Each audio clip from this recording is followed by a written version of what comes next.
थोडीफार एखाद्या मुलीला नोकरी लागली असेल तर सगळे पाहुणे लाल घोटीत तिच्या बापाकडे येतात, घ्या आम्हाला पदरात. पहिले पुरीचे बापही म्हणत होते आम्हाला पदरात घ्या, आमच्या लेकीला स्वीकारा.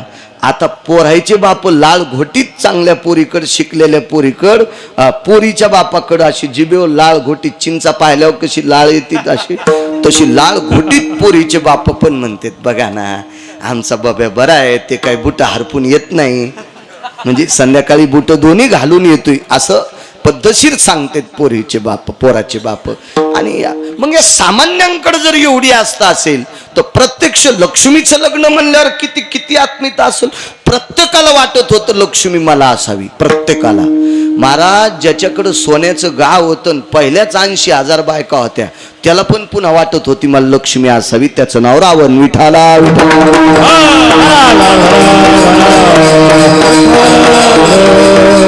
संपत्ती असली पाहिजे आणि असावी सुद्धा. अर्थ नावाचा पुरुषार्थ सांगितला. 4 पुरुषार्थापैकी एक पुरुषार्थ आहे अर्थ नावाचा पुरुषार्थ.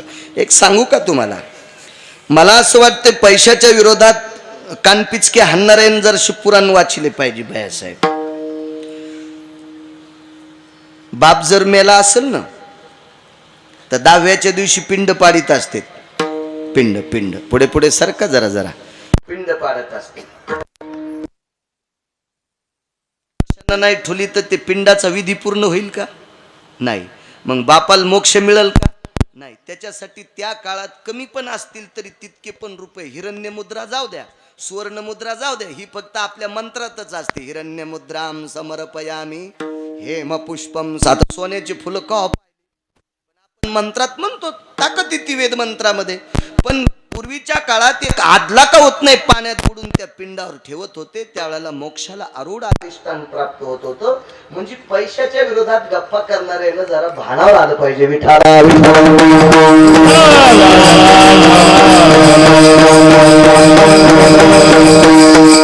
मला सांगा, एखादा मृदंगाचार्य असेल, एखादा भजने असेल, एखादा महाराज असेल, त्याच्या बायकोची साडी फाटली तर दुकानदार फुकट देईल का? आणि साडी फाटली तर सगळी इज्जत न दिली जाती ना. तुका म्हणे नग्न भाजन परी ते लाज. स्वामीशी तिच्या मायबापाची, सासू सासऱ्याची जात नाही. ज्याच्यासोबत लग्न केलंय त्या नवऱ्याची इज्जत नदीच्या पलीकडे जाती. मग त्यासाठी पैसे लागतील का नाही? विठाला विठाला.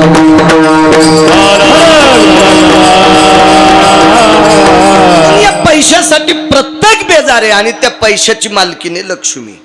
लक्ष्मी आणि लक्ष्मी कोणाला नको वाटती? अहो चित्रातली आवडती, चित्रातली मार्गशीर्ष महिन्यात किती बेजार. गजांत लक्ष्मी. वा वा गजांत. हत्तीच्या सोंडेत 2 मडके असतात बाबा. मधात लक्ष्मी कमळाच्या फुलावर उभी, दोन्हीकून 2 हत्तीचे तोंड, त्या सोंडीत मडके, त्याच्यातून बिस्किट पडत सोन्याची.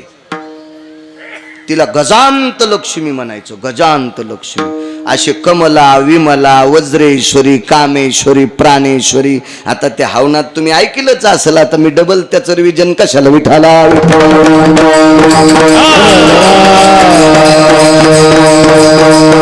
ही चित्रातली लक्ष्मी जर आपल्याला एवढी आवडती तर प्रत्यक्ष लक्ष्मी त्या काळातल्या लोकांना किती आवडत असेल. रावण प्रचंड श्रीमंत होता. तुका म्हणे ज्याची संपदा एवढी फार मोठी. मला असं वाटतं वारकरी संप्रदायातल्या या 18 संतांनी कोण्या पैशावाल्याला चोंभाळलं नाही, पण रावणाला चिटकून गेले थोडेसे. त्याची संपदा म्हणजे तुकोबाराय वर्णन करतात. त्यावरती रावण श्रीमंत होता, पण रावण तरी पण स्वतःला भिकारीच समजित होता, कारण ते अतृप्त आत्मा होता. रावण अतृप्त आत्मा होता. कारण सांगू, त्याचं गाव सोन्याचं होतं, पण त्याला दुसऱ्याचे मातीचे भिताड सहन होत नव्हते. इतकं त्याचा खराब मेंदू होता रावणाचा. विठाला. रावणाला काही ठिकाणी मी फार मोठा म्हणतो, कारण रावण प्रचंड विद्वान होता. महाराज कर्मकांडात रावणासारखा ब्राह्मणच जन्माला आला नाही. इतकी त्याच्या जिभेवर सरस्वतीची पकड होती, अधिष्ठान होतं सरस्वती मातेचं. म्हणून तर काशीतल्या मालकानं सोन्याचं गाव त्याच्या मंत्राला प्रसन्न होऊन देऊन टाकलं. इतके मंत्र म्हणायचं कर्मकांडातले रावण. पण 4-2 जाग्यावर चुकला, जाऊ द्या, काय करायचं आपल्याला. काय ते काय आपला पाहुणा नाही, त्याच्या गावात काही द्यायचं घ्यायचं नाही, काही समन बी नाही ना. आता काय ते येतं नाही आणि काय नाही, उगच आता कशाला ते मेल्यावर समाध्याला काट्या हाणायच्या, विठाला विठाला. पण दुसऱ्याच खपत नाही, याला म्हणायचं अतृप्त आत्मा. अतृप्त आत्मा रावण होता. आणि रावणाला एवढा असूनही लक्ष्मी आवडत होती. आणि त्या स्वयंवरामध्ये धनुष्य उचलायची ताकद फक्त रावणात होती, इतकं मात्र लक्षात ठेवा. काय त्यांचा महिमा, साधू किती मोठे आहेत हे सांगतो, काय वानू आता. आणि ज्या आदिशक्ती मातेचा कळस करतो ती आदिशक्ती किती अधिकारी, हे दोन महत्व या उदाहरणात देतोय. विठाला विठाला. रावण एक नंबरच्या खुर्चीवर आहे धनुष्य उचलायला. राजे महाराजे 56 देशाचे राजे आले. आणि बाबाजी तुमच्यासारख्या महात्म्यासोबत मर्यादा पुरुषोत्तम रामचंद्र आणि शेषशाही लक्ष्मणजी त्या स्वयंवरात आले. खरं तर त्या स्वयंवराच्या मंडपात ही दोघं आल्याच्या नंतरच प्रकाश पडला, तेजाचा प्रकाश. कारण सूर्यवंशातला राजा आहे. प्राण जाय परी वचन न जाई, जीव गेला तरी हरकत नाही, पण खोटं बोलायचं नाही. अशा वंशातला राजा, आणि शिवाय तो देव आहे, विश्वाचा बाप आहे. त्या मंडपामध्ये असं प्रसन्नतेचं वातावरण निर्माण झालं.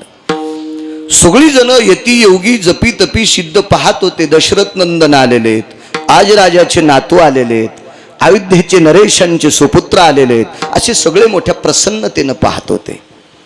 रावणाच्या पोटात डब्बा उठला आणि रावण म्हणला ते मुहूर्त गिहूर्त सगळं चुलीत गेलं, मला पटकन धनुष्य उचलायचं आणि आपण आपली लक्ष्मी घेऊन निघून जायचं.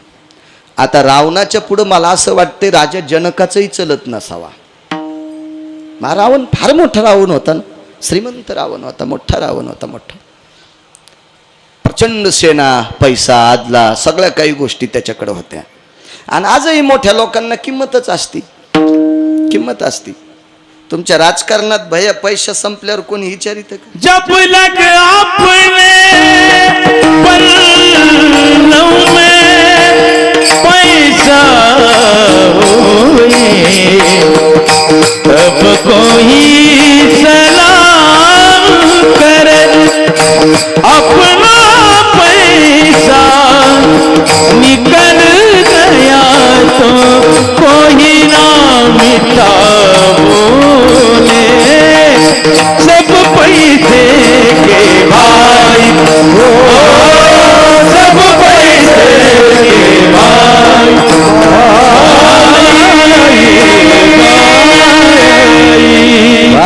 धनवंता लागी सर्व मान्यता आहे जगी. पैशाला किंमत आहे पंढरनाथ बुवा. पाहुणे रावणे पण पत्रिका देत नाहीत. आपलं वाजल्यावर इतकी भिकारचोट पाहुणे असते, आपलं वाजल्यावर पत्रिका देत नाहीत. ते मोठे नंबर 1 चे चालू आणि उचले पाहुणे असते. ते पैसे असले की सगळे पाहुणे नालायक का असं ना, पाहुणा पण याच्यावाला पाहिजे, यावर का हो आशीर्वाद द्याल या हो, यांना अक्षदा टाकल्यावर त्या पोरीला 21 पोरं होते. विठाला विठाला विठाला.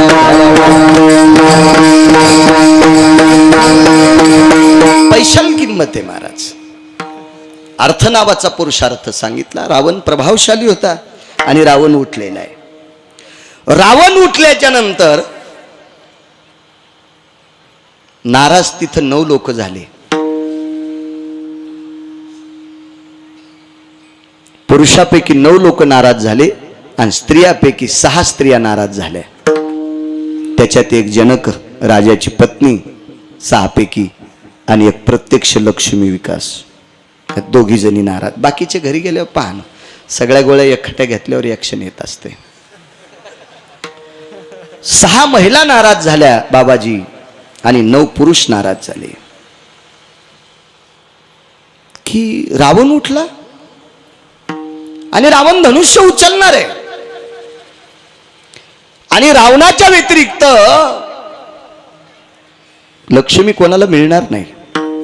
ही काळ्या दगडावरची पांढरी रेघ होती.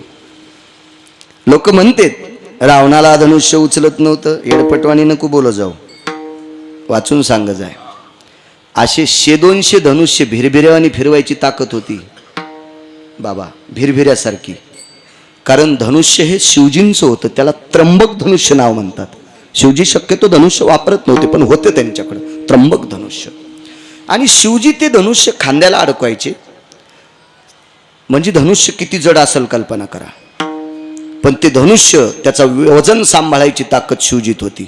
आणि ते धनुष्य खांद्याला अडकून शिवजी नंदीवर बसायचे आणि नंदी कैलासावर फिरायचे. म्हणजे नंदी, शंकर आणि धनुष्य तिघांचं वजन कैलास सहन करत होता. आणि कैलासा सहज चौघाला रावणानं लखलख हालिलं. त्या अर्थी रावण किती शक्तिशाली असेल कल्पना करा. आणि एकटं धनुष्य काय झालं त्याला उचलायला. एवढा प्रभावशाली रावण. धनुष्य उचलणार होतं पण का उचललं नाही. रावणाला सीताई साहेब का भेटल्या नाही. मर्यादा पुरुषोत्तम रामचंद्रांनाच लक्ष्मी का भेटली. याचं कारण आहे का तुम्ही. म्हणजे आपल्याकडे याचं उत्तर मिळतंय आणि आदिशक्ती मातेचाही तेजाचा पुरावा मिळतो. विठाला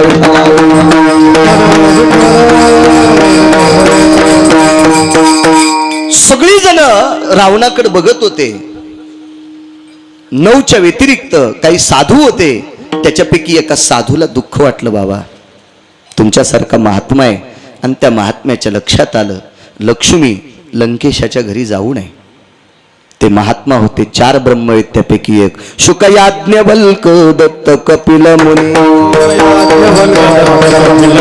शुकयाज्ञवल्क दत्त कपिल मुनी. हरीशी जानोनी हरी झाले.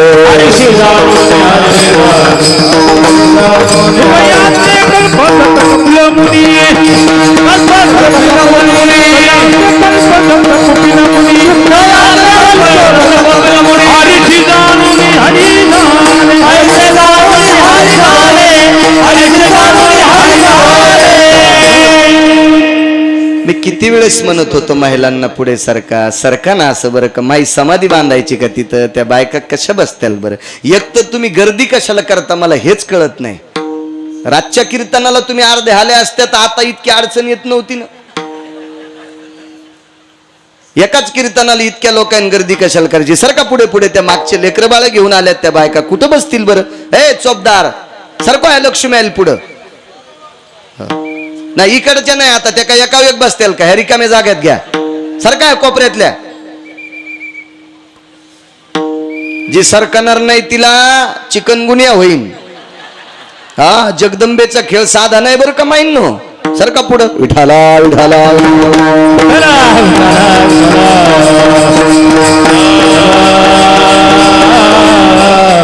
शुकयाज्ञवल्क दत्त कपिल मुनी. 4 ब्रह्मवेत्ते गुरुजी. त्याच्यापैकी एक ब्रह्मवेत्ता जनकाकडे होता. याज्ञवल्कल्य अधिकारी महात्मा आहेत.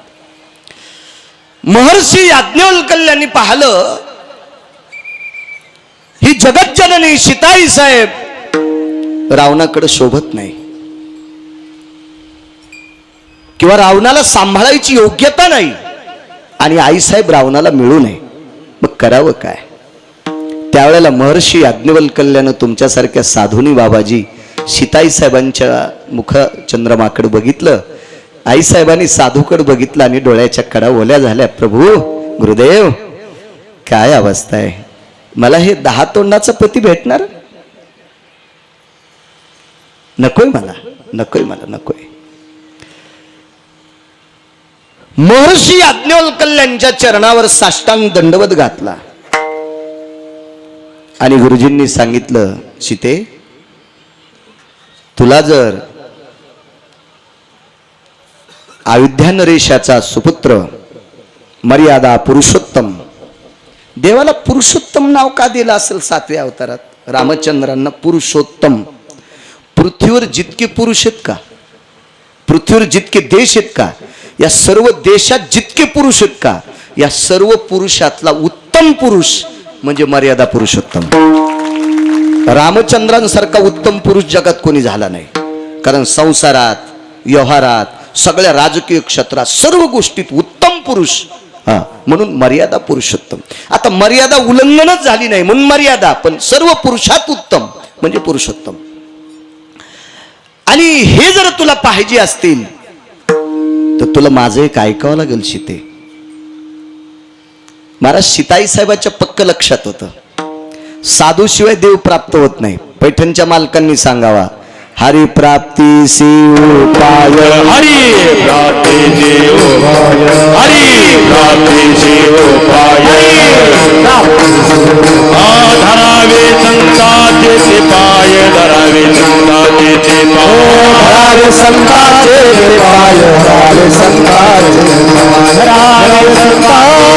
पाय, हरि प्राप्ति से उपाय, धरावे संताचे ते पाय, धरावे संताचे ते पाय, प्राप्तीची उपाय, धरावे संताचे साधती साधने, सुखदी भावाची बंधने. महाराज लक्ष्मीच्या लक्षात आलं साधूचे पाय फार पवित्र असतात. देवाच्या प्राप्ती करता संतांच्या पायाची अत्यंत गरज आहे. देव तसा सापडतच नाही, नाही सापडत नाही. संत दर्शने हा लाभ, लाभ संत दर्शने हा लाभ, लाभ संत दर्शने हा लाभ, लाभ संत दर्शने हा लाभ, पद्मनाभ जोडला, पद्मनाभ जोडला, संत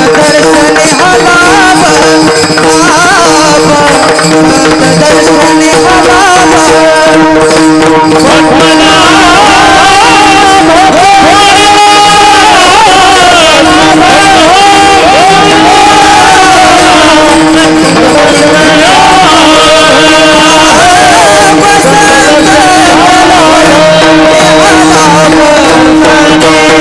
हरीच्या हाती संत कृपावंत,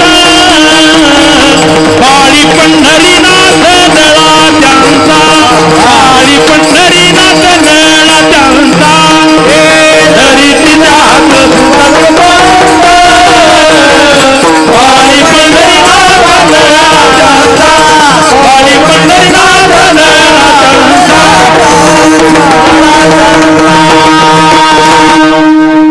असे प्रमाण म्हणल्यावर 10 मिनिटं कीर्तनही शिल्लक करतो. आता उगाच एखाद्याला पाठ असल्यावर ते गाणे म्हणील, मी काही वाईट म्हणणार नाही, कारण तुम्हाला लोक बलित असते, पण सांभाळणार बी नाही. विठाला विठाला.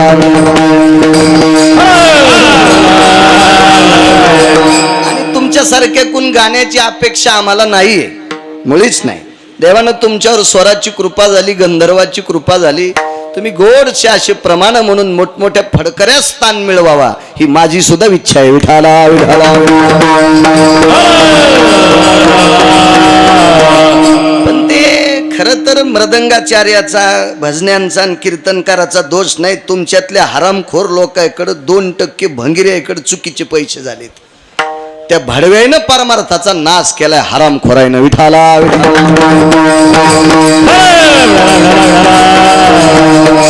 कवा त्याच्या घराला कुपाटी लागन तर लागू भडव्याच्या. विठाला विठाला. कारण चांगली आवडत नाहीत तुम्हाला. चला काय एकट्यानंच गुत्त घेतलं का मी.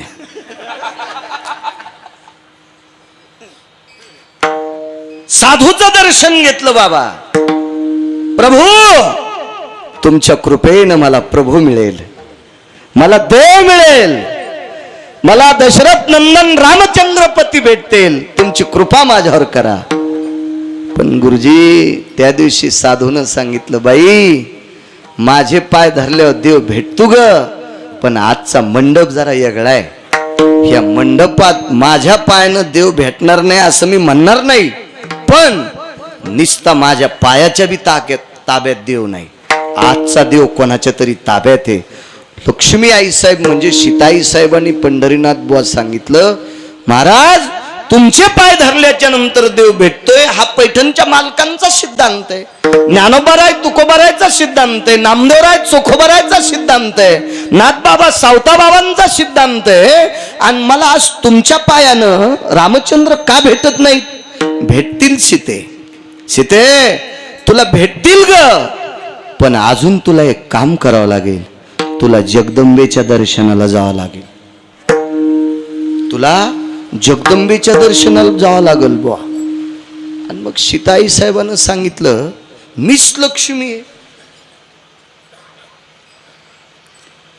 आणि आदिशक्तीचं दर्शन मला, हो म्हणले, त्याच्याशिवाय रामचंद्र भेटत नाहीत. आणि तू जर आदिशक्तीचं दर्शन नाही घेतलंस, सरस्वती मातेचं दर्शन नाही घेतलंस, महाकालीचं दर्शन नाही घेतलंस, आदिशक्तीचं दर्शन नाही घेतलंस, तर तुला रावणपती भेटणार. ही काळात ही ठाम निर्णय, ठाम. कोण सांगतंय? ब्रह्मवेत्ता सांगतात, ब्रह्मवेत्ता. सीताई साहेबांनी विचार केला, साधूचा शब्द आहे, आपण खोटा कशाला करायचा. मग आदिशक्तीला प्रणाम केला, सरस्वती मातेला प्रणाम केला. महाराज, या विश्वात सरस्वती सारखं श्रेष्ठ जगात कोणी नाही, जगात कोणी नाही, जगात कोणी नाही, जगात नाही. लक्ष्मण, विठ्ठल, मृदंगावर ताबा जरी इंद्राचा असेल, पण मृदंग हा इंद्राच्या बापाचा नाही. मृदंग आरक्षित केला काशीतल्या मालकांनी, भगवान शिवशंकरांनी आरक्षित केलाय. आणि हा वाजवत असताना तुमच्यातला तो गोडवा, त्या बोटातला ते आदळल्याच्या नंतर आवाज हा सर्वांच्या कानातून हृदयावर आदळायचा असेल तर सरस्वतीची कृपा लागते, तिची कृपा लागते. ढाले गुरुजी, पंढरीनाथ महाराज आदरणीय, याच गावचे देवीदास महाराज, तुमच्यावर गंधर्वाची कृपा आहे, म्हणजे स्वर आहे तुम्हाला. पण गंधर्व सरस्वतीचा शिक्का असल्याशिवाय तुमच्याकडे येतच नाही. आणि आतापर्यंत जगातला पैशावाल्याचा सिद्धांत आहे, सरस्वतीची कृपा असल्याशिवाय लक्ष्मी त्याच्या घरी जात नाही. इतकं मात्र लक्षात ठेवा. तुम्हाला नाही गाता आल्या, कोण बलीला असतं तुम्हाला? कोण बललं असतं तुम्हाला? कोण बललं असतं बाळ्याला? फवारायला? सगळ्या छिद्रातून औषध निघलं असतं, फवाऱ्याच्या नौजल मधून नाही, सगळ्या छिद्रातून औषध. घ्या ना 5 मिनिटं बिना इंजनचा तो कुच्या. कोणी कोण कंबर येल्डिंग होती तर मग पहा, विठाला विठाला.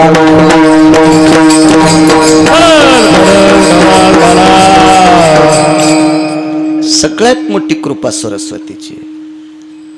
आपण ज्या संप्रदायाच्या नावानं भाकरी खातो का, त्या संप्रदायातल्या प्रत्येक संतांनी सरस्वतीचं स्तवन केलं.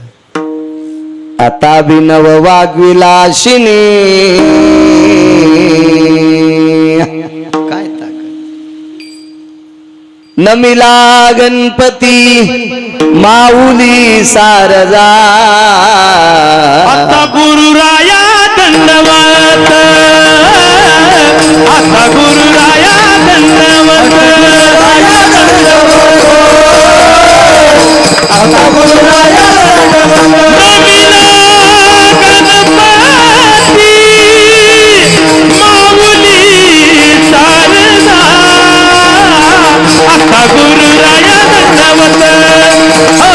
आता गुरुराया दंडवत,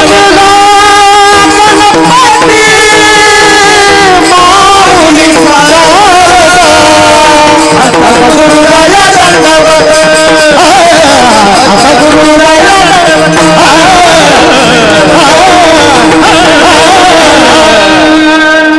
प्रत्येक ठिकाणी बघा,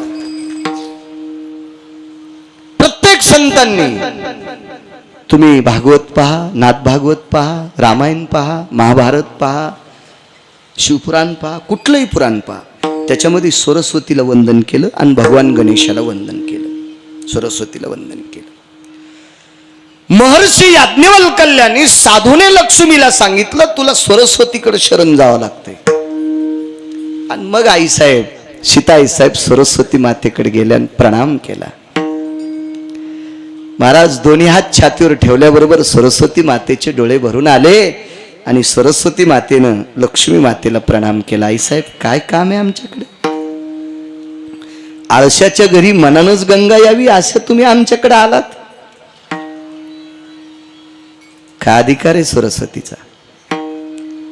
एक राग येऊ देऊ नका बरं का, माफ करा मला.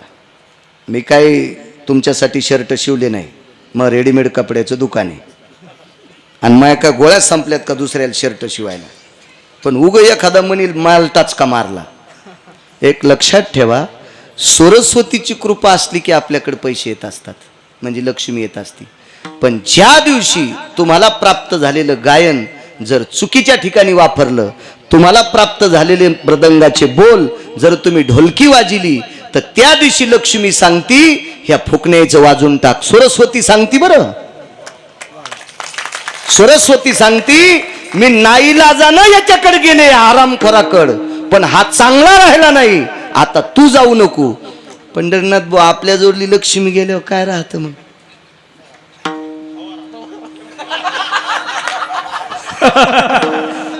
लय दाबून धरला आज. सांगा बरं बुवा, तुमच्या क्षेत्रात तुम्हाला उभं राहताना काय का नाही भरावं लागतंय ना शासनाच्या नियमानुसार.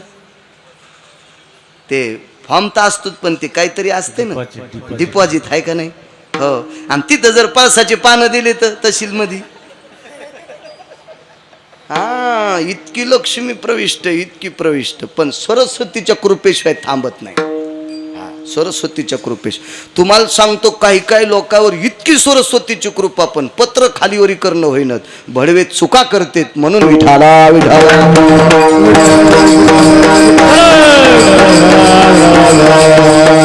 आणि सरस्वती मातेनं विचारलं, लक्ष्मी आई साहेब तुम्ही आमच्याकडे आलात, काय काम आहे? काही नाही माय, हा माझ्या कृपेनं वरचढ झालेला राजा. लक्ष्मीची कृपा होती रावणावर, प्रचंड श्रीमंत, गाव सोन्याचं, गाव सोन्याचं रावणाचं गाव. तुम्हाला एक सांगू का, रावणाची एक चौक टिकली की 13-12 खासदार. कोणाची मायविली त्याच्या विरोधात खासदारकीला फॉर्म भरायची, आणि कसा निवडून येईन तो? एवढा मोठा श्रीमंत राव, एक चौकट. अशा 7 कोटी चौकटी होत्या त्याच्याकडे, 7 कोटी. हो, चंद्र सूर्य येतोपर्यंत तेच मंत्रिमंडळ. इतका मोठा श्रीमंत राव, लक्ष्मी कृपा पात्र. पण मला त्याच्यासोबत पाणी ग्रहण करायचं नाही. सरस्वती आई साहेबानं, महाकालीनं, आदिशक्ती मातेनं, चंडा, वितंडा, कुंडा, महाचंडा, ह्या सगळ्या 3.5 कोटी शंखिनी, डंकिनी, किंकिनी, यक्षिनी, या सगळ्यांनी सांगितलं रावणाच्या व्यतिरिक्त धनुष्य कोणी उचलित नाही. सीताई साहेबांना सांगितलं, सरस्वती माते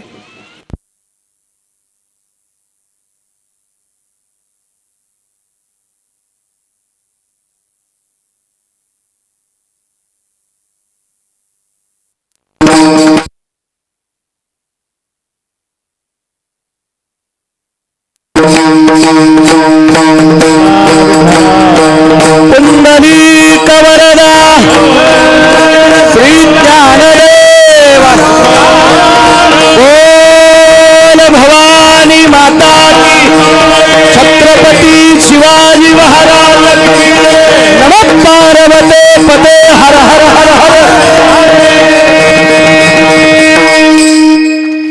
रावणाच्या व्यतिरिक्त तुम्हाला कोणी वरू शकत नाही. सीताई साहेबांना सांगितलं, सरस्वती माते मी एका साधूचं दर्शन घेतलंय, ब्रह्मवेत्याचं दर्शन घेतलंय, आणि त्यांनी मला पत्ता दिलाय, तुम्ही सरस्वतीकडे जा, तुमचं काम होईल. आणि मग सरस्वतीनं महाकालीकडे पाहिलं. महाकालीने चंडिकेकडे बघितलं. चंडा, वितंडा, महाचंडा, कुंडा, या सगळ्या यक्षिणी, किंकिनी, डंकिनी, या सगळ्यांकडे बघितलं. 3.5 कोटी, 3.5 कोटी या सगळ्या जणी, 3.5 कोटी सगळ्यांकडे बघितलं काका. आणि मग सरस्वतीला त्यांनी विचारलं, करायचं काय? तुम्ही गुपचूप माझ्याकडे या, इथं रावणा देखता बोललात तर ती आपली वाट लाईन. म्हणजे देवायला सुद्धा रावणाचं भेव होतं. रावण फार हुशार होता. रावण एक लक्षात ठेवा, किती हुशार होता, किती हुशार. एका 900 पानाचं एक पुस्तक माझ्या वाचण्यात आलं. शक्यतो आपल्या लोकांकडे अशी चांगले पुस्तकं येत नाहीत. आपल्याला ते बुटकं भर पाणी असलं की त्याला वाटतं मी याला आंघोळ घालू का त्याला आंघोळ घालू, पण त्याला लक्षातच नसते आपलं तोंड धुवाचं राहिले. हे दुसऱ्यालाच आंघोळ घालायला जाते. बाबा, रावणानं ज्या पत्न्या केल्या त्या विदेशातल्या पण होत्या. पण एक लक्षात ठेवा जोशी बुवा, रावणानं विदेशातली एकही पत्नी चुकीच्या माणसाची पोरगी केली नाही. सनातनी लोकांच्याच मुली केल्या. इतका रावण प्रभावशाली होता. विदेशातल्या मुली होत्या रावणाच्या, विदेशातल्या. कारण रावणाकडे विमान होते ना जायला, विमान होते. आणि विमानतळ फक्त नंदीग्रामालाच होतं, इतकं लक्षात ठेवा. नंदीग्रामालाच विमानं का थांबायची? त्या विमानाचा चालक कोण असायचा हे ते 900 पानाच्या पुस्तकात बघा. यायला माहित नाही, यांचा दोष नाही हो. हे आमचं काम झालंय चोर पंक्चर. हो, त्याच्यामुळे आम्हाला कुठं लक्षात आलं. विठाला विठाला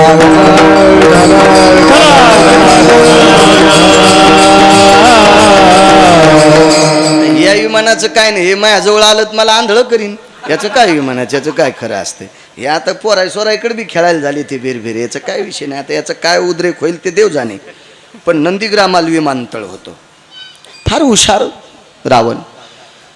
आणि तो रावण मात्र सीताई साहेबासोबत लग्न करणार. पण महासरस्वती मातेनं, सरस्वती मातेनं महाकालीला सांगितलं, आपण सगळ्याजणी एकत्रित चला, रावणाचा डोळा चुकून आपण मिटिंग घेऊ आणि सीतेला मात्र रामप्रभूनच माळ घातली पाहिजे. असं काम आपल्याला करावं लागेल. आणि काय जगदंबा एकमेकाला बोलल्या असतील त्या बोलो. नंतर मात्र सरस्वती लक्ष्मीकडे आली. लक्ष्मीला सांगितलं, माय आता मी सांगते तसं करा. काय करायचं म्हणे, रामप्रभूला बोलावं लागेल. तर सीताई साहेबांना सांगितलं, अक्षिदा पडल्याशिवाय नवरीला नवरदेवाला बोलता येत नाही. त्या हल्लीच्या नवऱ्या वेगळ्या, लग्न झाल्या झाल्यात नवरदेव मोबाईल घेऊन दे तू. पण त्या काळात ती पद्धत नव्हती ना. लग्न जमल्या जमल्यात नवरदेवानं मोबाईल देणं ती पद्धत नव्हती त्या काळात. मग बोलता कसं येईल, रामप्रभूला कसं बोलता येईल? तुम्हाला एक सांगू का, नवरदेव नवरीला आणि नवरी नवरदेवाला सुन्मुख पाहतानाच पाहत होते ना. दोघांच्या मधात एक म्हातारी बसायची, म्हातारीच्या मांडीवर आरसा असायचा.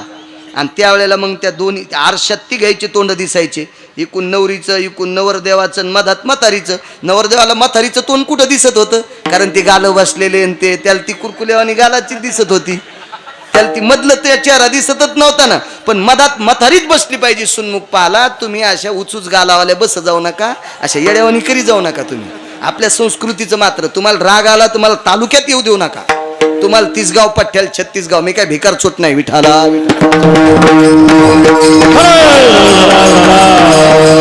पण 1-2 दात पडल्याशिवाय बाईनं सुन्मुख पाल बसलं नाही पाहिजे. त्याचा सिद्धांत आहे. कारण नवरदेवाच्या थुत्रीत हाणायचं असतंय. हे जे कुरकुलीत गाल आहेत का, हिच्या लय नादी लागू नको. काही दिवसापूर्वी महेश सुद्धा हिच्या गालावानीच गाल होते. आणि काही दिवसाला हिचे गाल पण माया गालासारखेच होणार आहेत. कंटुल्या लय शहाणपणा करू नकोस असं ते सुन्मुख सांगत असतं. त्यावेळेला नवरी नवरदेवाला आणि नवरदेव नवरीला पाहत असतो. पूर्वीच्या काळात नवरी ज्येष्ठ माणसं पाहत होती. त्यांनी सांगायचं, चंद्राना नाही, चंद्र साक्षी आहे, चंद्रनयन आहे. घरी येऊन सांगायचे. आता काय काळ बदलन तो भाग सोडून द्या. मला सांगा, चवनाचं आणि सुकन्येचं लग्न हे कधी कळालं? सुन्मुख झाल्यावर पाहिलं होतं की आपला नवरा 90 वर्षाचा आहे, त्याचे डोळे फुटके आहेत. आधी कळालं नव्हतं कळालं. ही पद्धत होती. सीताई साहेबांना सरस्वती मातेला सांगितलं, मी रामप्रभूंना कसं बोलू, मला कसं बोलता येईल?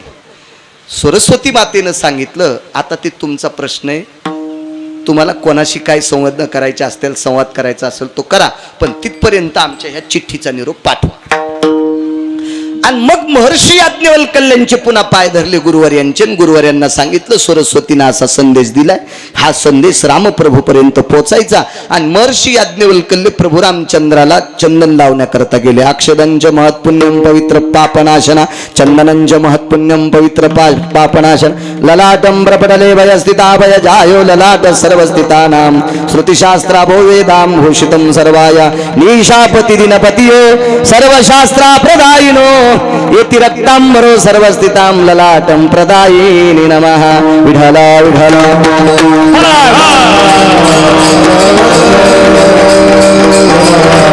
चंदन लावण्यासाठी गेले. त्यावेळेला कानात सांगितलं, प्रभू धनुष्य उचलायचं नाटक करा.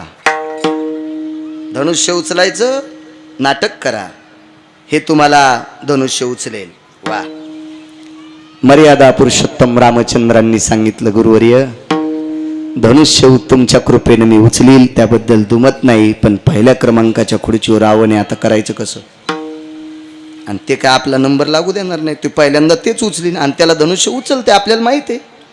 आम्ही फक्त तुम्हाला सूचना करण्यासाठी आलोत. तुमची ज्या वेळेला बारी येईल त्यावेळेला असं असं वागा. आता रावणाला कसं आम्ही उडवायचं ते आम्ही आमचं ठरवू. आणि याज्ञवल्क्य पुन्हा आले, सरस्वती मातेची विनंती केली, माय तुझा संदेश, महाकालीचा संदेश, सर्व चंडिकेचा संदेश, आदिशक्तीचा संदेश रामप्रभूपर्यंत पोहोचवला, पण आता रावण कसा उडवायचा ते सांगा ना. आई साहेबांना सांगितलं, आता तुम्ही त्याची काळजी करू नका, आमचा निरोप तिथपर्यंत पोहोचला ना, रावण तसा उडीतच नाही, थुत्तर काळ करूनच आम्ही त्याचं काळ करतो. विठाला विठाला विठाला. आणि मग शंख फुकल्या गेला, शंख फुकला. दुदुंबी नाही बरं, दुदुंबी युद्धात असती. शंख फुकला. आपल्याकडे शंख फार गोड असतो, बाबाजी शंख वाजवायचे कधी पण आरतीच्या वेळेला, त्याला शंखध्वनी हा गोड असतो. हो, एक लक्षात ठेवा, शंख असावा प्रत्येकाकडे. शंख स्नान घालणं फार महत्वाचं सांगितलं. आपल्या देवाला जर शंख स्नान घातलं तर सागराचे 11 स्नान केल्याचं पुण्य प्राप्त होत असते. एकादश आपांपती निरायाम शंख स्नानस्ततेवच नैवम गांजा कसम लिखितम. हे का गिरगावकरांनी लिहिलंय का शास्त्र आहे त्याच्या पाठी. मग शंख स्नान घालत होते शास्त्राने त्याच्या पाठीमागं. आपलं कधी कधी लक्षात ठेवलं पाहिजे, याचा धरीना अभिमान करीना फुले जतन. आपला अभिमान धरला पाहिजे, आपलं जतन केलं पाहिजे. आणि मग शंख फुकल्या गेला आणि मंगलध्वनी सुरू झाला. मंगलध्वनीत काका डीजे नव्हता बरं, डीजे नव्हता. हे डीजे भितडाचं प्लास्टर पाडायले, ते मंगलध्वनीत येत नाही ते. हा, मला वाटतंय मड फुकायला पण डीजे कामाचा नाही, लाकडं इसते त्याच्या आवाजानं. हे डीजे कशाच्याच कामाचं नाही, काही नाही. हे कोणी कोण आणलंय वाद्य, काय डीजे म्हणजे रणवाद्य. आणि लग्नामध्ये मंगल सूर सनई चौघडा हा सुरू झाला. आणि सुरू झाल्याच्या नंतर रावणाला एक ऊर्जा आली की आता मी धनुष्य उचलीन. आणि रावणानं कुठल्याही देवतेला, कुठल्याही महात्म्याला बाबाजी नमस्कार न करता रावण धनुष्याकडे गेला. खरं तर या धनुष्याचे मालक रावणाला कृपापात्र होते. धनुष्याचे मालक भगवान शिवशंकर होते. रावणावर प्रचंड कृपा होती. पण हे धनुष्य आपल्या मालकाचं आहे हे विसरून गेला रावण, नमस्कार केला नाही. रावणानं तितकं चुकवलं. आणि रावण धनुष्य उचलायला गेला त्यावेळेला सरस्वतीनं 3.5 कोटी चंडिकेकडे बघितलं. सावधान. तर लग्नामध्ये सावधान अक्षदा टाकण्यासाठी, माळ घालण्यासाठी असते. पण सरस्वतीनं पंढरीनाथ बुवा सावधान चंडिका, 3.5 कोटी चंडिका सावधान झाल्या आणि अदृश्य रूपामध्ये धनुष्यावर जाऊन बसल्या. काका ह्या रावणाला दिसत नव्हत्या, जोशी बुवा रावणाला दिसत नव्हत्या. आणि 3.5 कोटी चंडिका धनुष्यावर बसल्या. रावण 5-25 धनुष्य भिरभिऱ्यासारखी फिरवायची ताकद होती बाईसाहेब. पण या 3.5 कोटी चंडिका बसल्यावर रावणाची काय कथा महाराज. रावण धनुष्य उचलिता जीवनात कुठंच गुडघे न टेकणारा रावण. हा, म्हणजे कधीच हातबल न झालेला रावण माझ्या वाचनात 2दाच झाला. एक चक्रवेन राजा पुढे रावण हातबल झालता, तो मर्यादा पुरुषोत्तम रामचंद्रांच्या आजोबाच्या काळातला राजा होता चक्रवेन. कधी ह्या रामायणात बघू नका, दुसऱ्या रामायणात पहा. पुन्हा ह्या रामायणात पाहिलं म्हणतील बाळ्यान कशातलं सांगितलं, उसातलं. विठाला विठाला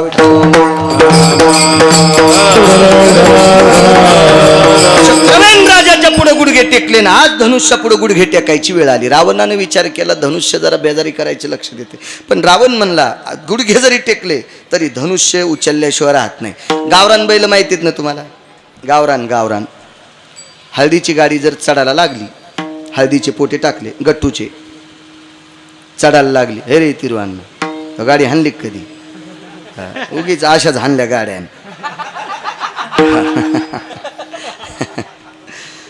तर ती गाडी जर चढायला लागली, हो चढायला अंकल, आणि बैल जर गावरान असले ना गुडघे टेकते पण गाडी वापस येऊ देत नाही.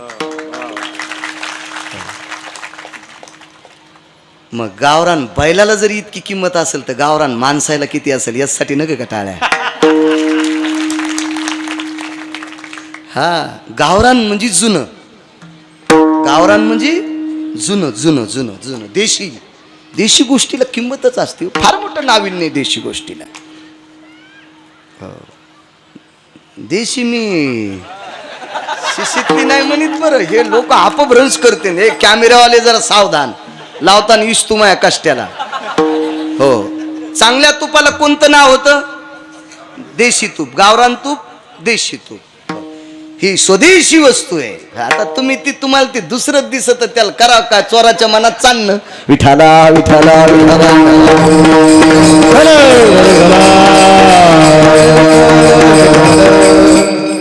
रावणानं विचार केला मी प्रभावशाली आहे. वृषभा येती तडा भजा येते हे आरोषिता नृगानाम तटा भयो सरसास्त. ते नृग म्हणजे पर्वत, वृषभ म्हणजे बैल. चढाव जरी गेला तरी वापस येत नाही. मी तर मानवी आहे, मी तर निशाचर आहे, मी तर शक्तिशाली आहे, धनुष्य उचलीन. पण 3.5 कोटी चंडिका बसल्या काका. रावणानं धनुष्य दाढेपर्यंत आणलं, दाढेपर्यंत आणलं आणि शेवटी दंदिशी रावण तोंडावर कोस. तयाच्या आनना धुळी त्याच्या तोंडात धूळ गेली आणि रावणानं कोणाकडं न बघता रावण वापस.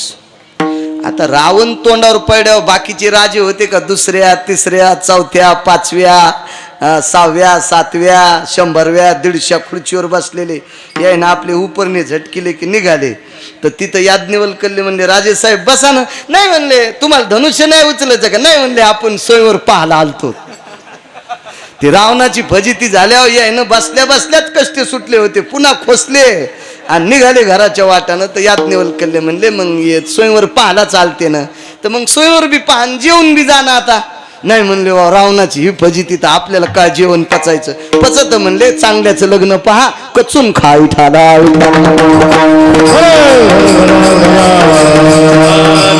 एक सिद्धांत बघा, रावण धनुष्य उचलीत होता पण जगदंबेची अवकृपा झाली. बाबाजी सरस्वतीची अवकृपा झाली रावणावर. कृपा नाही झाली, अवकृपा झाली. आता प्रभू रामचंद्राकडे या. आता एकही राजा उचलायला तयार नाही. प्रभू रामचंद्राचं रूप पाहायला गेलं तर किती सुंदर आहे पंढरपुरातला मालक. राजस सुकुमार मदनाचा पुतळा, राजस सुकुमार मदनाचा पुतळा, राजस सुकुमार मदनाचा पुतळा, राजस सुकुमार मदनाचा पुतळा. रवीची कळा लोकलिया, रविची कळा लोकलिया, लोकलिया. कस्तुरी मळवट चंदनाची उठी, कस्तुरी मळवट चंदनाची.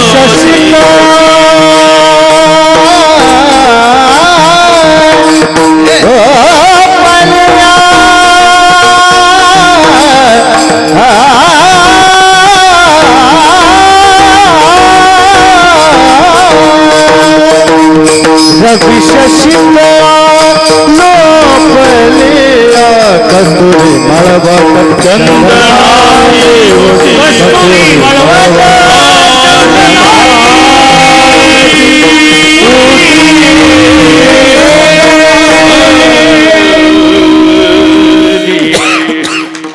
देवाच्या सुंदरपणाच्या हजारो व्याख्या सांगता येतील. हजारो हजारो हजारो व्याख्या. इतका सुंदर आहे.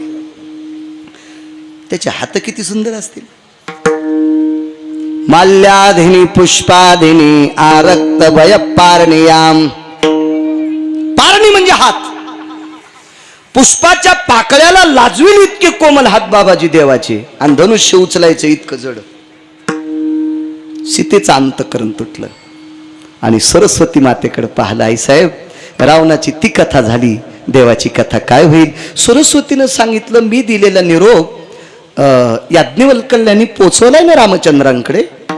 मग मी दिलेला निरोप जर याज्ञवल्क्यांनी रामचंद्रांकडे जर पोचवला असेल तर त्यांच्या हाताला विजा होणार नाहीत. मी त्या पत्रात दिलंय, ते वाचवलं असेल त्यांनी पत्र.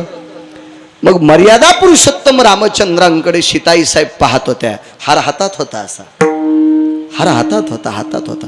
महाराज प्रत्येक अवतारात वेगवेगळ्या फुलाची माळ होती बरं, वेगवेगळ्या फुलाची माळ होती. ज्या वेळेला लक्ष्मी समुद्र मंथनातून निघली त्यावेळेला लक्ष्मीच्या हातात ज्या फुलाची माळ होती का ती आळशीच्या फुलाची होती.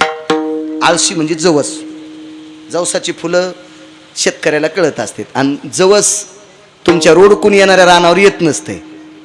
इकडं जर तसं रान असेल तर त्या रानात येतं जवस, त्या रोडकडच्या रानात येत नसते जवस. पान दिलं तरी येत नसते. जवसाला जमीन लय पाहिजे, पालवी येणारी हा काळीची, त्याच्यात जवस येत असते. आता एखादं सरकारी कुठं येईल, पत्रावी येईल एखाद्याच्या, त्याचा काय विषय. त्या जवसाची फुलं असते तर आकाशी रंगासारखे मेघ श्याम, त्या फुलाची माळ. मर्यादा पुरुषोत्तम रामचंद्रांच्या काळामध्ये सीताई साहेबांच्या हातात जी माळ असेल, कदा लक्षात घ्या ती माळ कोण्या फुलाची असेल, थोडं ध्यानात घ्या ना सगळं. कारण तुम्ही जितके हुशार होताल का तितके आमचे नीट कीर्तन करतील. विठाला विठाला विठाला.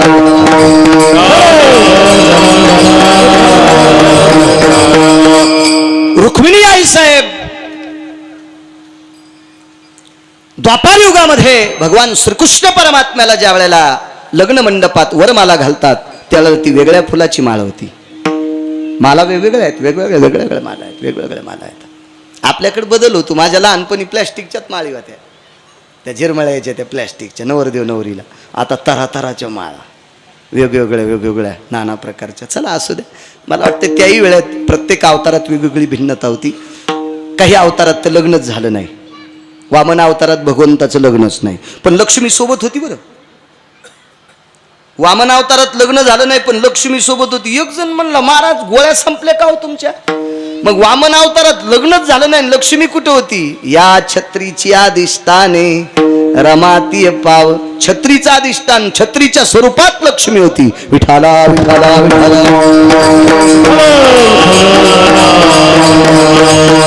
जी वामन अवतारात बाबाजी छत्री होती वामन भगवंताच्या हातात, ती छत्री म्हणजे लक्ष्मी होती. काय काय पुराणाचा सिद्धांत आहे हो. काय गोड आहे आपलं शास्त्र. किती गोड किती गोड किती गोड. मला असं वाटतंय वाचिल्याच्या नंतर 2-2 महिने एका एका कडव्यावर कीर्तन करता येईल, आहे का नाही. गाणी म्हणायची गरजच नाही.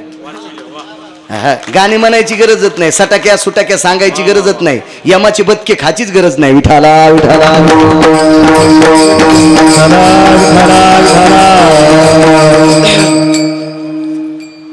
मला हातात आहे पण राहू द्या त्या फुलाचे. आज मी पण नाव सांगत नाही, मला जरा नादच आहे आगाव. म्हणजे मी शहाणा आहे असं मला सांगायचा नाद नाही पंढरीनाथ बुवा, कारण लोक हुशार व्हावा. भक्ती ज्ञानाविरहित हो क्या बात आहे हो. आणि हे लोक हुशार झाले पाहिजे ना. एक सांगू का तुम्हाला, मी कालच्या कीर्तनात, लक्ष्मण तू नव्हता, विठू तू होता, मी कालच्या कीर्तनात सांगितलं लोकांच्या डोळ्यात माती टाकून वाजिलेल्या पक्वादाचे पैसे, यांच्या डोळ्यात माती टाकून गायन केलेले पैसे आणि यांच्या डोळ्यात माती टाकून कीर्तन करून नेलेले पैसे आपले संसार खालून जळत आहेत. तुम्ही याला बी टाळ्याच वाजवायले, आमचं जळाले हो आगाव धंदानं.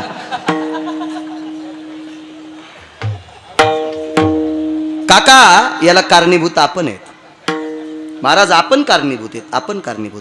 आपण एका तिळा इतका सुद्धा चुकीचा परमार्थ करायचा नाही. तुम्हाला जे घ्यायचं असेल ते घ्या. बाजार भरलेला आहे, बाजार भरलेला आहे. बाजारात सगळ्या भाज्या असतात. तुम्हाला जी पोषक आहे ती घ्या. हा अध्यात्माचा बाजार आहे. याच्यातलं चांगलं कोणतं वाटतंय तुम्ही घ्या. आपण चांगलंच वाटण्याचा प्रयत्न करा. विठाला विठाला.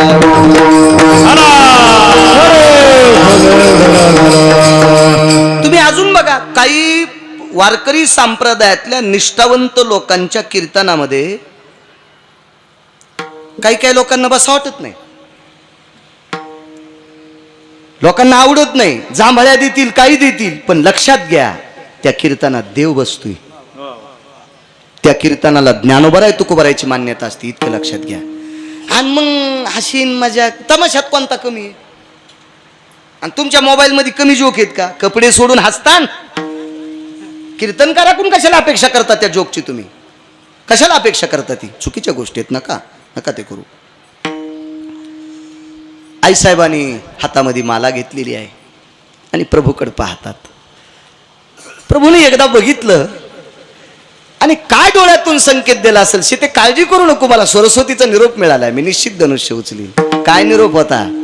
प्रभू आम्ही 3.5 कोटी चंडिका धनुष्यावर बसिल्यात म्हणून रावण थोतराव पडलाय. आता ह्या धनुष्यावरल्या उठणार नाहीत. फक्त तुम्ही जवळ गेल्याच्या नंतर त्या बाजूला सरकणार नाहीत. फक्त धनुष्याच्या खाली उतरतील आणि धनुष्य उचलून तुमच्या हातात देतील. तुम्ही मात्र धनुष्य उचलल्याचं नाटक, नुसतं नाटक, हात सुद्धा लावायचं काम नाही. गुलाबाच्या पाकळ्यासारखे कोमल हात चोरबटून गेले असते त्या धनुष्याच्या कडानं, चोरबटून गेले असते. पण एका तिळा इतकी सुद्धा वेदना नाही. कृपा कोणाची झाली? सरस्वतीची. कोणाची कृपा झाली? सरस्वतीची. आणि एवढ्या मोठ्या बलाढ्य रावणाला काका धनुष्य उचललं नाही. अहो कृपा कोणाची झाली? सरस्वतीची. आणि कृपा रामचंद्रावर झाली सरस्वतीची आणि अवकृपा झाली रावणावर. आता तुमच्यातले 3 लोक तिथं होते. तुमच्यातले 3 लोक होते ना, दोघांच्या प्रभू रामचंद्राच्या पाठीवरच्या शालीची आणि सीतेच्या पाठीवरच्या त्या ओढणीची. तिला ओढणी नाव नाही, तिला दुसरं नाव होतं. त्याला वाळ्याचं पांघरून म्हणायचे आपल्या लहानपणी, वाळ्याचं. आता वाळ्याचंच आलं. इकडं पाहिलं की हिंगोली दिसत, इकडं पाहिलं की जिंतूर दिसत, असं वाळ्याचं पांघरून. हो, तिचं ओढणी नाव आलं, ओढणी. हो, ती कव्हा ओढून जाईन त्याचा मेळच नाही. वाळ्याचं पांघरून होतं महाराज. होतं का नव्हतं काका? लहानपणी तुम्ही लग्न लावले आणि मी लग्नाला होतोच. बरेच लग्न खाल्ले मी पण, काही लावले पण. ते वाळ्याच्या पांघरुणाची गाठ बांधली, नवरदेव नवरीची गाठ. आणि मग आता पाया पडायचा कार्यक्रम सुरू झाला. तर पाया पडताना सांगा बरं, पुढं कोण असतंय मागं कोण असतंय? तुमचे लग्न झालेत पंढरनाथ बुवा, उगा अशा गप्पा आण नका. तुम्ही पडात ना कोणाच्या पाया. तुम्हाला 5-5 रुपये पण त्या काळात दिले न बायानं, फुकट नाही पाया पडून घेतलं तुमच्या. हा, जिच्याकडे पैसे नाही का ती मात्र काही बहाणा करून मंडपाच्या बाहेर जात होती.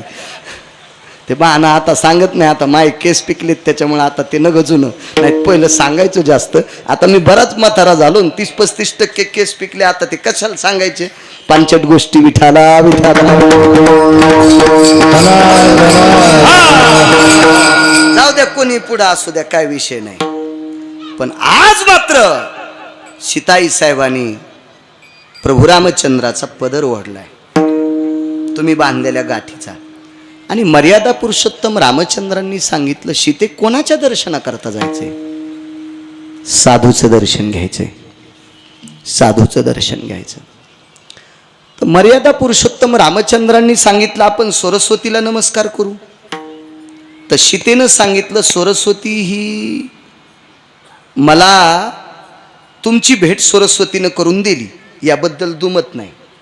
मला तुम्ही भेटलात, तुम्हाला मी भेटले, ही सरस्वतीची कृपा आहे, ही आदिशक्तीची कृपा आहे, ही 3.5 कोटी चंडिकेची कृपा आहे, ही जगदंबेची कृपा आहे.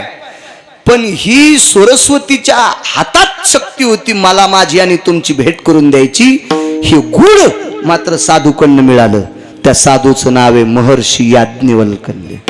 आणि म्हणून साधूच्या चरणावर डोकं ठेवलं. आजच्या अभंगात लक्ष्मीला जर देव प्राप्त झाला असेल तर ती सरस्वतीची कृपा आहे. पण ही सरस्वतीची कृपा होण्यासाठी साधूची कृपा अत्यंत गरजेची होती. म्हणून मालक पहिल्या कडव्यात कायवानु आता न पुरे ही वाणी, कायवानु आता न पुरे ही वाणी, कायवानु आता न पुरे ही वाणी,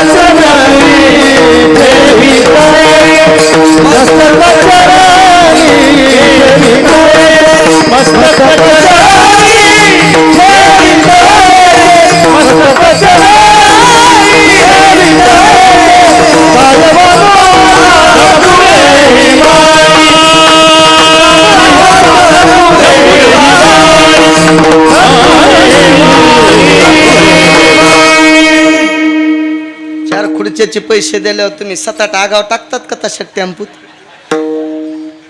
आणि मला कशी अशी बोट करायला 30 मिनिटं वाढवा, 20 मिनिटं आगाव धंदा नाही आता. होय ते अण्णा तू टाकी तू का एका औषधाच्या डब्याचे पैसे दिल्यावर 7-8 डबे तसेच हळदीला फवारायला. हुशार मुकदमीत बोय.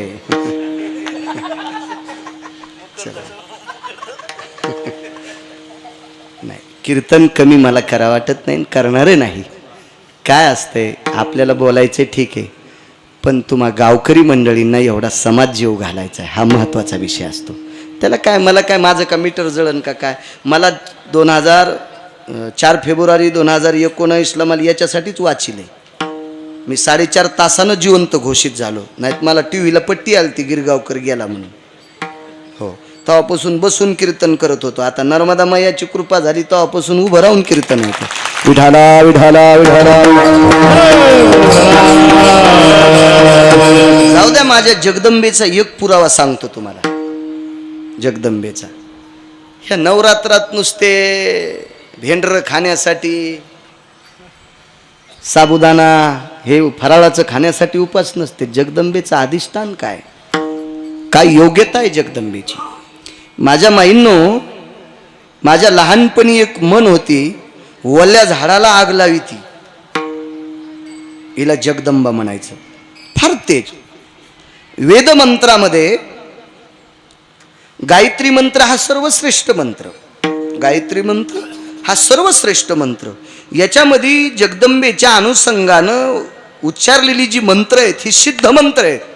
आणि या सिद्ध मंत्राचा ऱ्हस्व दीर्घ जरी चुकला तर त्याचे परिणाम मात्र वाईट आहेत. मंत्र चळे थोडा मंत्र चळे, हरे मंत्र चळे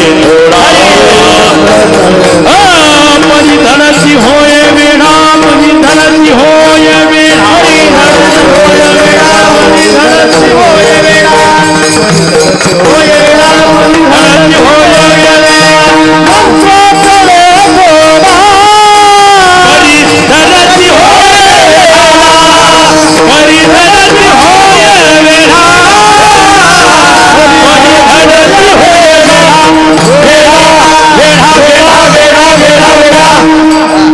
मंत्र.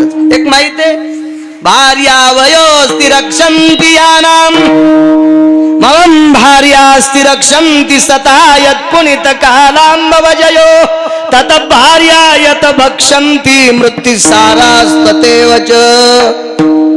माझ्या पत्नीचं रक्षण करा आणि गडबडीत मम भार्या भक्षंती. सूर्याचे किरण पडणं बायकोचं मड पडणं संगत झालं आहे का नाही. खोटं सांगतोय.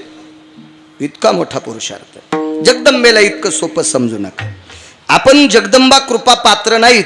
गुरुवर्य बाबाजी जगदंबा कृपा पात्र होते महर्षी कालिदास. जगदंबा कृपा पात्र म्हणून कालिदास नाव पडलं त्यांना. कालिदासांचे श्लोक प्रसिद्ध आहेत.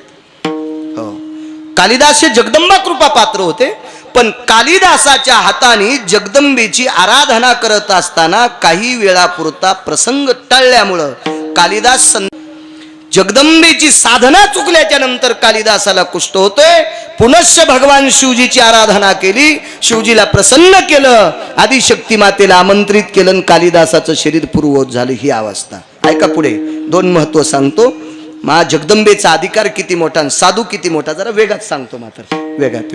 काही गाड्या एक्सप्रेस बी असतात ना, मधले स्टेशन सोडून देतो. जरा वेगात सांगतो. दोन्हीचा अधिकार, साधू बी काय वानू आता न पुरे वाणी आणि जगदंबा किती अधिकारी. एका मुलीला कर्कश नावाचा आजार झाला. आता त्या आजाराला आपल्या वैद्यकीय क्षेत्रात काय म्हणतात मला काही माहित नाही, पण पूर्वीच्या काळात त्याला कर्कश नावाचा आजार म्हणायचे. कर्कश नावाचा आजार म्हणजे नुसतं रडणं. खाला दिलं तरी रडणं, खेळणं दिलं तरी रडणं, कडेवर घेतलं तरी रडणं, फिरायला नेलं तरी रडणं, रातच्या रडणं, दिवसा रडणं, कुठं न्या नुसतं रडणंच. त्याला कर्कश नावाचा आजार म्हणतात. कर्कश नावाचा आजार. तर त्या काळामध्ये वैद्यो नारायणो नमः, श्रीमंत माणूस, प्रचंड श्रीमंती त्या व्यक्तीकडे, मोठा वाडा आहे. आणि त्या माणसानं भरपूर द्रव्य खर्च केलं आणि वाटेल त्या डॉक्टरकडे जाण्याचा प्रयत्न केला. पण त्या मुलीचा कर्कश नावाचा आजार काका दूर झालेला नाही. झाला नाही दूर. कर्मनो गहनो गती. त्याचं नशीब उदयाला आलं. मुलीचं वय 7 वर्ष झालं. पण 7 वर्षापासून मुलगी रडतच होती. दिवसा रात्री आईनं सांभाळलं तर दिवसा आजोबा आजीनं सांभाळायचं, दुसऱ्या रात्री वडिलांनं सांभाळायचं. कारण रोजची रोज एकच बाई जर रात्र रात्र सांभाळीत असेल तर ती मरून जाईल. आजची रात्र बापानं सांभाळायची, उद्याची रात्र आईनं सांभाळायची आणि दिवसभर आजोबा आजीनं तिला सांभाळायचं. तिच्यापासला माणूस बाजूला जायला जमतच नव्हता. तिला आजारच कर्कच झालता, इतका बेजार. आणि कर्मणोगती त्यांच्याकडे एक साधू आले आणि साधू आल्याच्या नंतर त्या घरच्या सत्पुरुषानं पत्नीला सांगितलं, प्रिय आजची रात्र तुझी आहे, मुलगी सांभाळायची आजची तुझी बारी आहे, पण तुला एक काम करावं लागेल, हिला वाड्यात सांभाळायचं नाही, तुला गाईच्या गोठ्यात बास टाकून देतो, हिला तू सांभाळ कर. कारण आज वाड्यामध्ये महाराज थांबणार आहेत आणि हिच्या रडण्यानं महाराजाची झोप मोडल, त्याच्यामुळं गाईच्या गोठ्यात तुला बास टाकून देतो. तिकडे गेली. महाराज आले, पावसाचे दिवस होते, चौकात बास टाकली, वरी आच्छादन केलेलं होतं, शेकुटी पेटवली, महात्मा बाबाजी सारखे. आणि मग त्यांनी सांगितलं, महाराज झोपा. नाही म्हणले, माझी झोप कधीच मरून गेली. मला एक विचारायचे, तुमच्या संसारात लोक किती आहेत? त्या पलीकडच्या 2 बाजेवर झोपलेली माझी आई, माझे बाबा, तो माझा मुलगा आहे, मी आहे, तुमच्या धर्मपत्नी, माझी एक कन्या आणि माझी पत्नी गाईच्या गोठ्यात आहे. महाराजांनी विचारलं, असं कसं रे बाबा? आई वडील मुलगा तुम्ही वाड्यात आणि मुलगी आणि पत्नी गाईच्या गोठ्यात, असं काय? त्यांना काही असं काही अंगाचा त्यांच्या वास येतो का? काही काय काय नेमकं काय त्यांना बिमारी झाली का काही? नाही म्हणे, असं काय नाही, माझ्या मुलीला एक कर्कश नावाचा आजार आहे, ती सारखी रडत राहते, तिच्या रडण्यानं तुमची झोप मोडल, याच्याकरता आजची बारी माझ्या पत्नीची, उद्याची रात्री मी मुलीला सांभाळणार आहे, म्हणून माझी पत्नी माझ्या मुलीला घेऊन गाईच्या गोठ्यात आज रात्रभर काढणार आहे, तुम्हाला त्रास होऊ नये. म्हणजे आणा इकडं. इकडं आणलं तर ते म्हणले, महाराज नको, तुम्ही झोपू नका, पण ती तुम्हाला बघितल्याच्या नंतर इतकी रडल की तुम्ही उद्गून जाताल. महाराजांनी सांगितलं, बरं थांब. थोडा वेळ विचार केला, डोळे झाकले आणि त्या दिवशी महाराजांना कालिदासांची भेट झाली. महाराजांना कालिदासांची भेट झाली आणि कालिदासांनी काही जगदंबेचे साक्षात्कार त्या महाराजांना सांगितले होते. त्या महाराजांचं नाव होतं रामकृष्ण परमहंस. त्या महाराजांचं नाव होतं रामकृष्ण परमहंस. कालिदासांची भेट झाली आणि कालिदासांनी जगदंबेचे काही साक्षात्कार सांगितले होते. मग रामकृष्ण परमहंसांनी कालिदासांची आठवण केली आणि थोड्या वेळात सांगितलं, बाळा तुझी पत्नी आणि मुलगी आता वाड्यात घेऊन या. ते म्हणले, नको महाराज. अरे आण रे म्हणतोय मी तुला, नाही तर मी थांबणार नाही तुझ्या वाड्यात. नाईला जाणं त्या मुलीला आणि पत्नीला वाड्यात आणलं. महाराजाकडे बघितल्याच्या नंतर बाबाजी ती इतकी ओरडत होती, इतकी ओरडत होती, इतकी ओरडत होती, बघायचं काम नाही. महर्षी कालिदासांनी रामकृष्ण परमहंसांना काही सिद्धता दिली. ती सिद्धता वाणीनं पुटपुटली आणि एक उजव्या हाताचं बोट 7 वर्षापासून कर्कश नावाचा आजार झालेल्या मुलीच्या जिभेच्या शेंड्याला लावल्याबरोबर डोळ्याचं पापण एका पापणाला दुसरं पापण चिटकतंय. इतक्या टायमात 7 वर्षाचा आजार कायमचा नाहीसा झाला. कायमचा नाहीसा झाला. याचे 2 पुरावे बघा. ज्या साधूच्या स्पर्शानं आजार गेला त्या साधूचं नाव आहे रामकृष्ण परमहंस. पण साधूनं जे मंत्र पुटपटले होते ते मंत्र होते जगदंबेचे. कायवानो आता न पुरे, कायवानो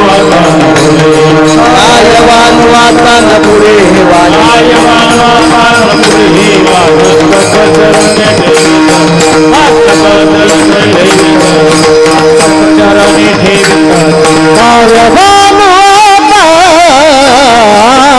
पुरे वाणी कायवानो आता पुरे वाणी कायवानो